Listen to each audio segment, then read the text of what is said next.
I'm so glad you're with us here on the Clark Howard Show. You know, our mission is to serve you with advice and information that empowers you so you make better financial decisions in your life. And I hope you're getting something out of every podcast or YouTube show we do. If so, why don't you spread the word? Share an invite with a friend to listen or to watch. In this episode, talk about watching. Football is my life. But there's something that is happening now to teens and heavily 20-somethings where gambling is really messing them up. And it's not gambling like you and I are used to. I'll talk about that ahead. And also, I've got a really important assignment for you. If you haven't looked at your credit report recently, what you don't know can hurt you. Speaking of hurting you, for certain, the addictions to gambling, especially football, are really causing so much angst for overwhelmingly boys and young men. And people are losing enormous amounts of money on electronic gambling. You know, what computers have done, so many things, obviously computers and computing have done that's so wonderful for ourselves, for society, the world, blah, blah, blah. But in gambling, it has made it possible to lure people into these obscure bets with long odds, one after another.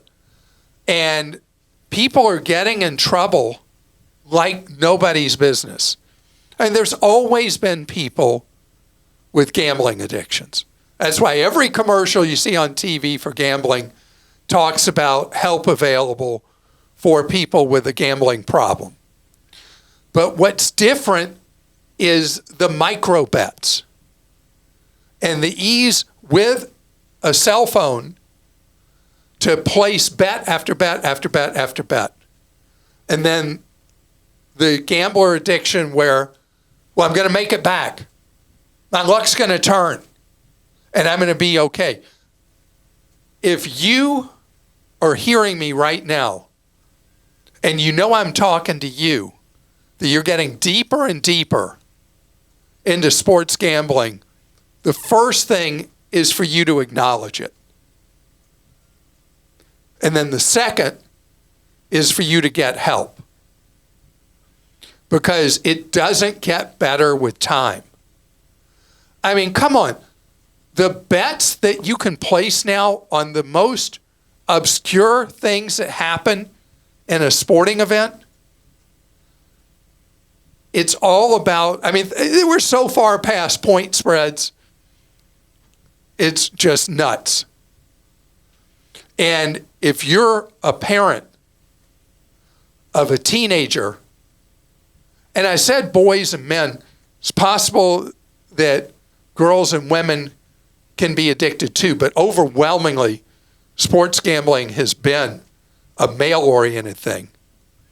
If you've got teenagers or 20-somethings in your household, you as a parent need to be paying attention because this is a real deal. And person after person talks about how it ruined their lives. Now, I want to talk about that for a second. You can feel like a mess up like this. I'm talking to you if you have an addiction problem. If a mess up and you've blown all this money, it can feel like the end of the world. It's not. You rebuild step by step. You get the help you need. But it's not the end of the world if you messed up. And this is no different than people who get into weird trading strategies in stocks, another form of gambling addiction. You acknowledge it, you get the help you need, You learn from it and you rebuild. And you do the best you can to tell others that have this problem about your experience and try to help them when they're ready to be helped. Because you're only going to have deaf ears from someone who's not willing to acknowledge that they have a problem. But this is real, and it's an escape, but then you can be trapped. What a happy way to start this podcast. All right. You ever known a gambling addict? I'm sure we all have, but I don't, not you don't that know they've anybody told specifically? me. Yeah. No. I do. Okay. Questions. Mike in Florida says, my credit union offers a high rate checking account, which offers 5% for up to $10,000. The rate can adjust up or down depending on the prime rate. They require monthly direct deposits and a $1,500 minimum balance, which is fine, but they also require you to make 10 debit card transactions per month to avoid a $20 fee. Do you think it's worth the risk having to use a debit card 10 times a month? I currently only use my debit card at the ATM for cash. I like the 5%, but I just don't know if it's worth the risk. Okay, so I love this question because you have the certainty of earning 5% or whatever it would adjust to based on movements in the prime rate, but still a decent return on a checking account, obviously, in return for bringing a risk into your life of using a piece of trash, fake Visa or fake MasterCard 10 times or more a month. So I would weigh the risk worth it for the reward. Yes, there is a chance that bad things are going to happen to you because of the lack of consumer protections with a debit card. But you weigh that against the positive reward you're earning, and I would be comfortable with you doing it. For many people, though, the problem is jumping through all the hoops. Having the minimum balance, having the direct deposit, remembering to do the 10 transactions on the debit card. As long as you can jump through all three hoops and you're willing to deal with the possibility, not probability, but possibility, somebody makes your life miserable through a debit card breach, then go for the 5%. And then you recently said, just if you're using it, do contactless. Like because that way it's... Tap to pay. Yeah, tap to pay. Tap to pay is a much safer technology, at least for now, till criminals come up with a way to defeat that. Hopefully they can't. Tap to pay versus the one thing you don't want to do, you don't want to swipe a debit card. You swipe it through, and that is like a 1960s technology. There's like setting a buffet platter for crooks. So I have to confess something. I did the dumbest thing and cost myself $600 a month ago. I signed up for a new checking and savings account combo, and it had a huge incentive. And I was jumping through the hoops. I jumped through them on the checking. I got that. The savings account, I had to maintain a balance through, I thought it was September 1st. So September 4th, I moved the money back into my high interest savings account that I have with Schwab. And so this bank then, and this is the account I use for this new account. I'm using it now for my Venmo and stuff. So I wanted to keep minimal money. It was September 7th.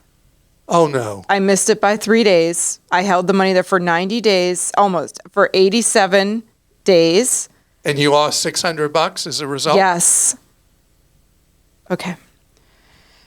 Elliott in Georgia says, what is your opinion on fractional ownership of a beach condo where you own and are deeded 1/13 of ownership and get 4 weeks a year to spend there?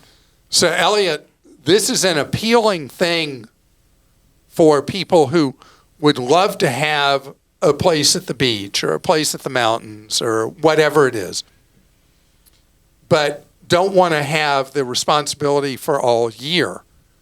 The problem is this is timeshare light. They are having to sell each property 13 times a lot more sales expenses, commissions. There's the maintenance expenses. And so this is not the bargain it appears to be. It's obviously cheaper than you owning a place for all 52 weeks. But one of the things you have to consider, what happens at the beach, hurricane risk. Are you perpetually liable for the fees and expenses going forward if the condo is rendered unusable by a hurricane?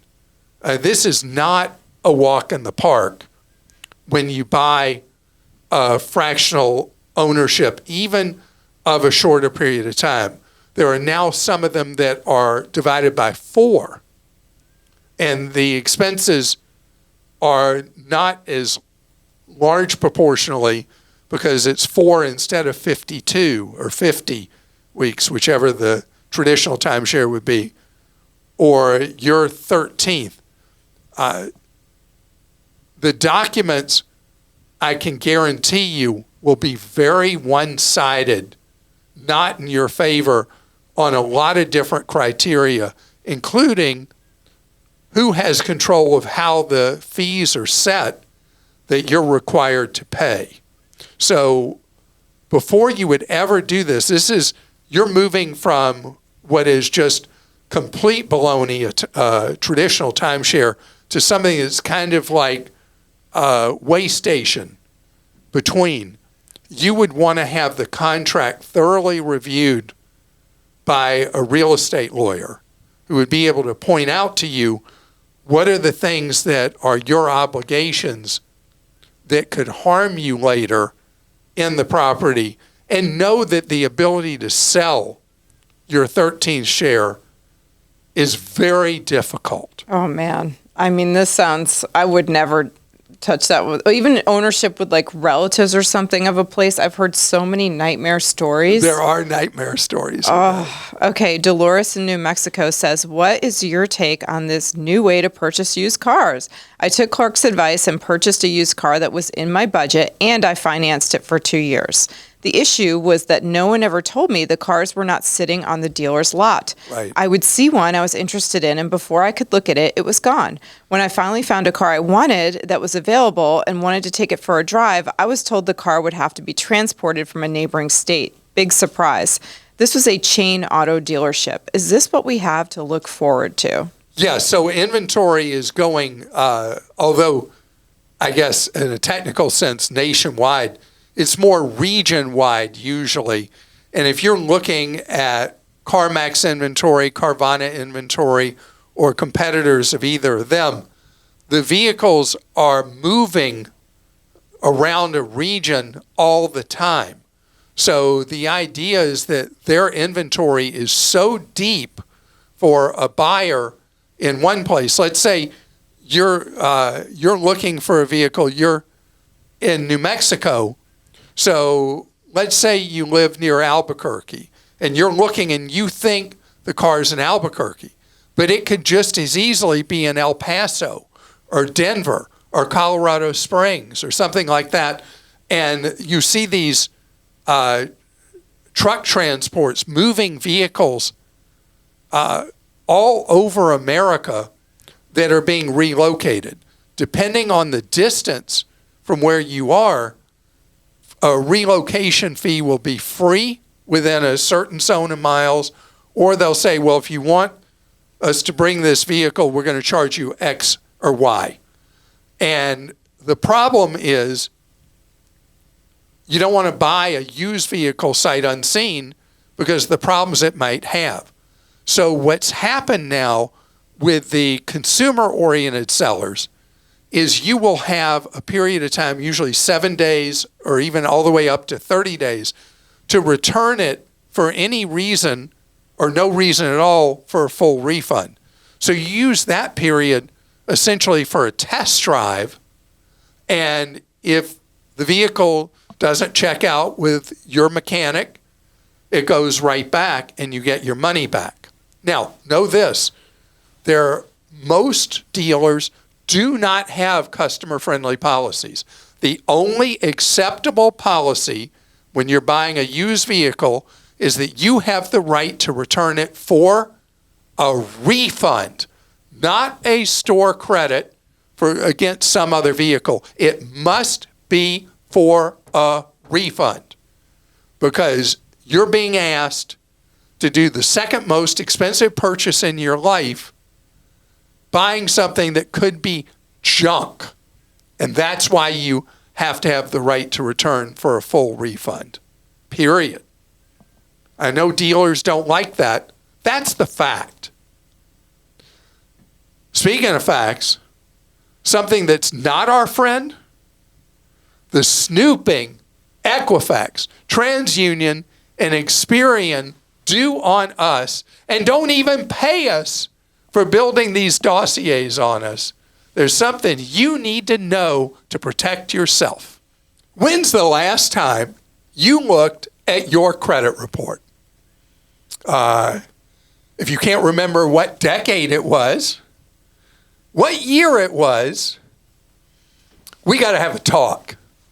Because what's on your credit file can hurt you. Understand, Equifax, TransUnion, and Experian are playing horseshoes. They're playing just close enough, in their opinion. They don't at all profess that credit reports are accurate. They're not. They are haphazard.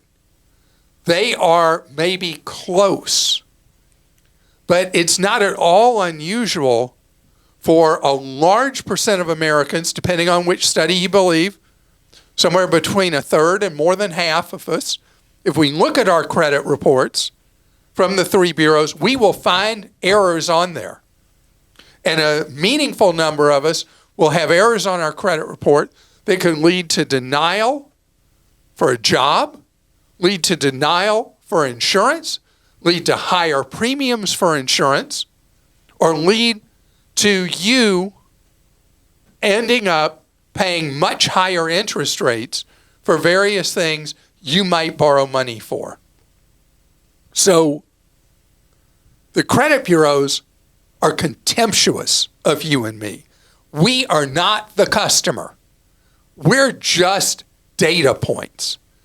Who's the customer of the credit bureaus? Follow the money. Credit bureaus are a perfect example of when capitalism is broken.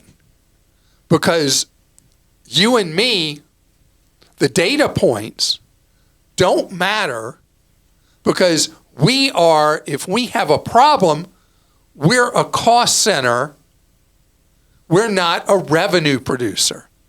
All the people that pay the credit bureaus to build these dossiers on us, which are companies, lenders,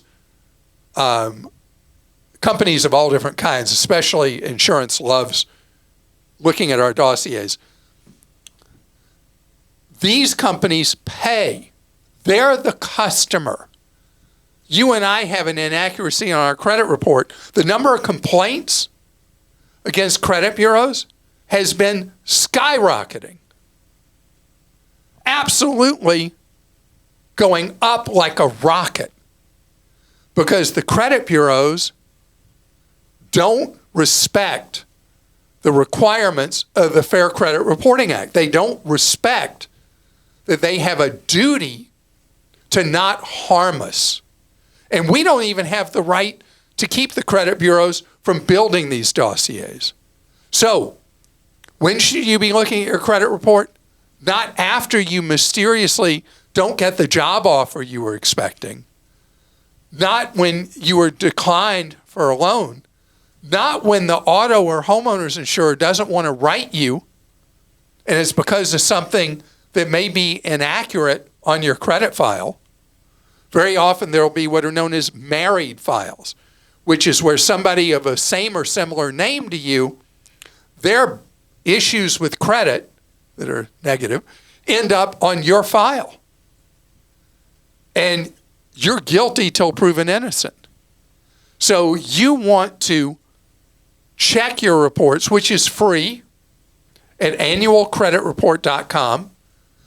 Don't buy any garbage Equifax, TransUnion, or Experian try to trick you into subscribing to when you go to annualcreditreport.com. All you want to see is you want your free credit report from there. Remember, the only real site is annualcreditreport.com. That's the government-sanctioned site to see your report.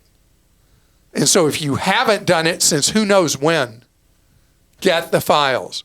Go through them. And when you see things that aren't right, challenge them. That's number one. Number two, Credit Karma, I think, is a very useful tool. Now, what are they getting out of giving you access to all kinds of stuff about your credit files for free? They're getting data on you that they use to then solicit and get commissions from people trying to sell you different lending products. It is a worthwhile trade-off because, let's face it, your information's already out there.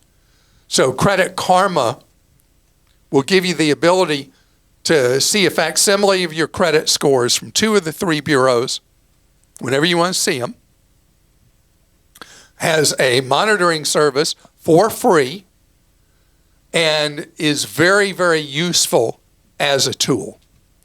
And so I recommend that. If your credit is frozen, which I absolutely recommend, you have to temporarily thaw it just to set up a Credit Karma dashboard, and then it goes back frozen, and you're good.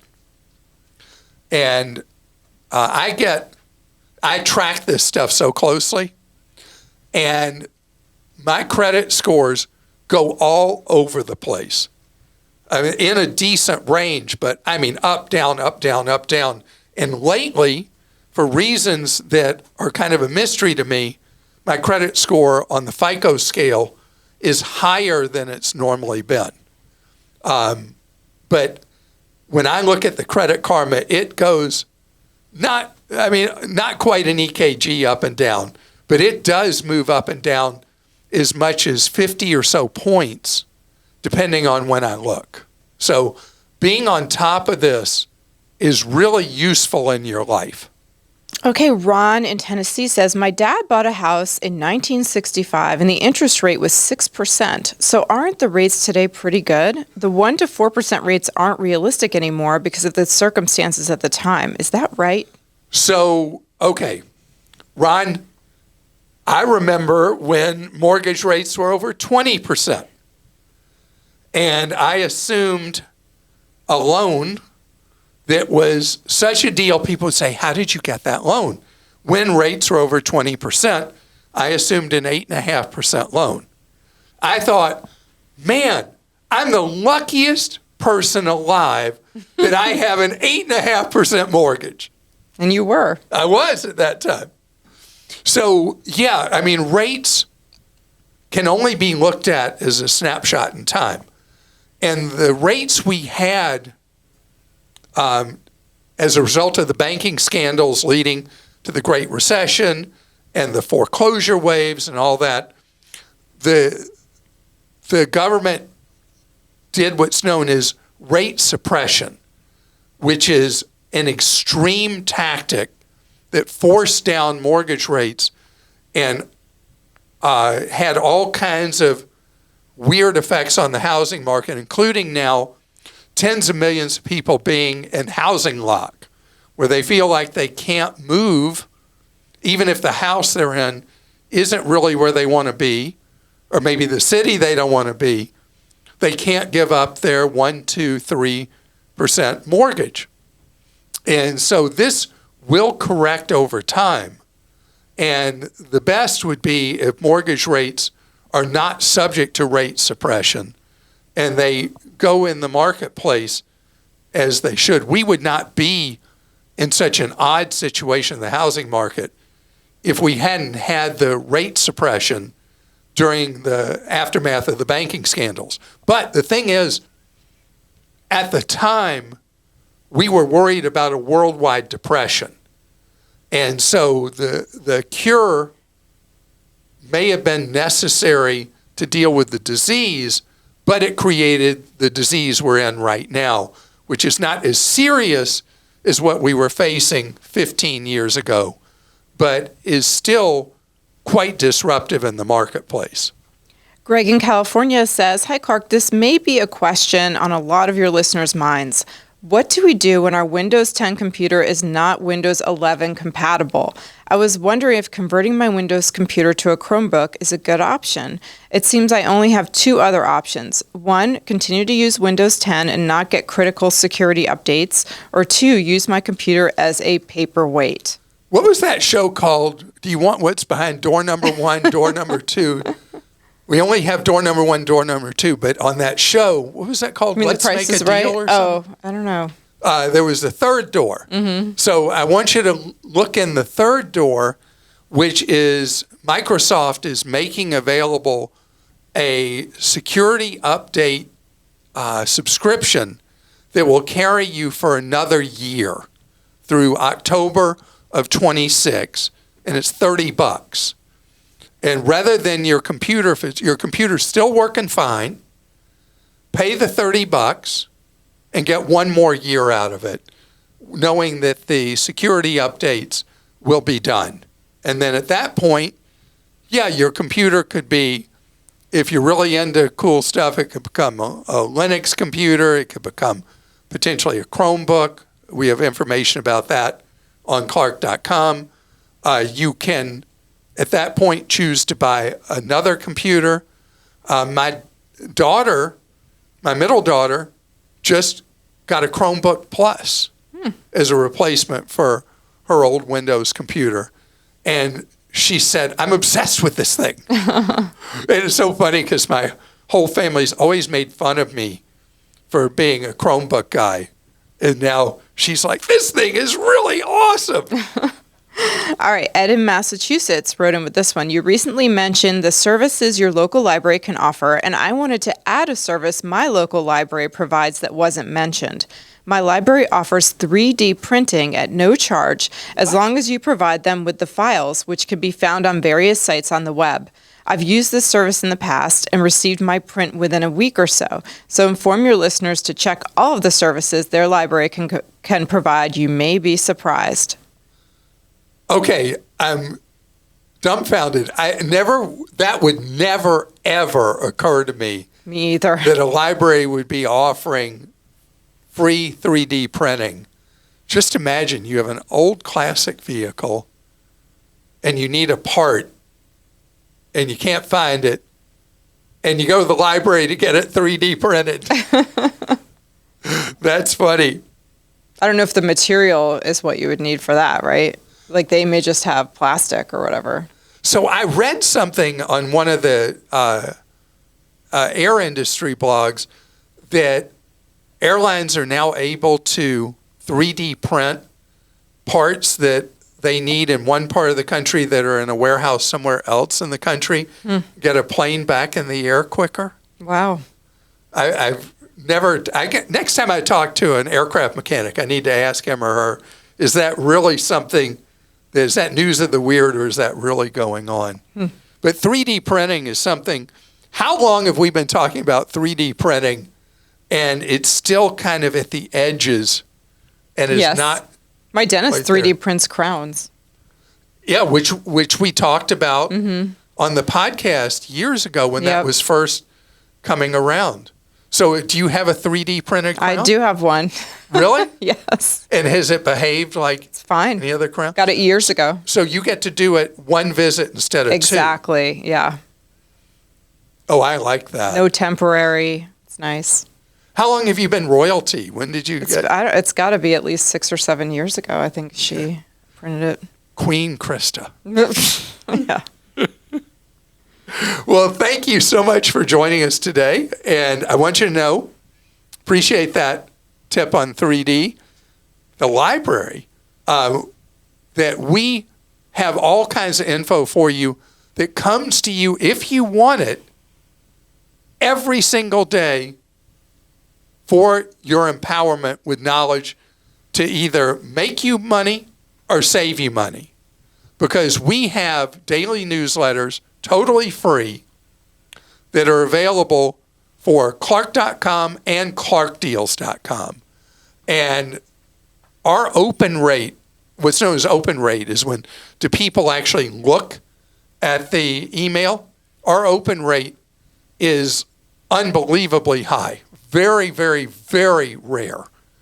And it's because we make it just as easy to can us as to get us as a newsletter. And if you keep getting it, you're doing it because you're finding it useful in your life.